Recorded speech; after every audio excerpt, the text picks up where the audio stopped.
I want to tell you a story that changed the way I see my role as a healthcare interpreter. There was a time when I did everything by the book. I'd sit quietly in the waiting area, eyes on my notes, waiting for my name to be called.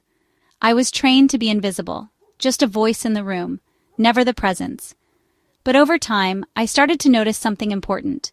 Every time a patient sat down in that lobby, the air was thick with anxiety.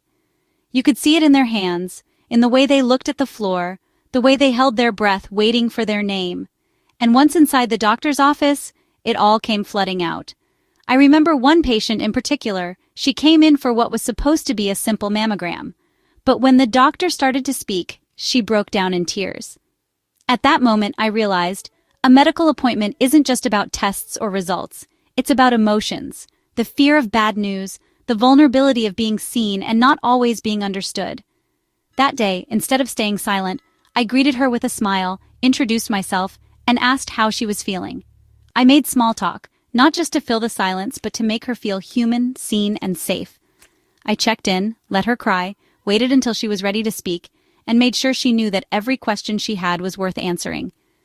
After the appointment, she asked if I could be her interpreter for future visits.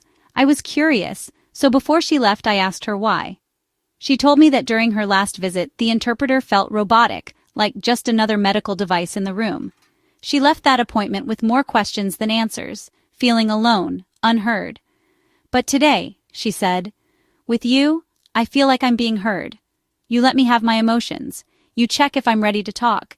You make me feel comfortable. That feedback changed everything for me. To my fellow healthcare professionals, whatever your role, remember this. Patients aren't just cases or charts or appointments. They're people living through some of the most vulnerable moments of their lives. A small gesture, like a smile, a kind word, or the patience to let someone feel their feelings, can make all the difference. Let's not forget the power of empathy. It's what transforms care from a process to a partnership, and sometimes it can heal more than any prescription ever could.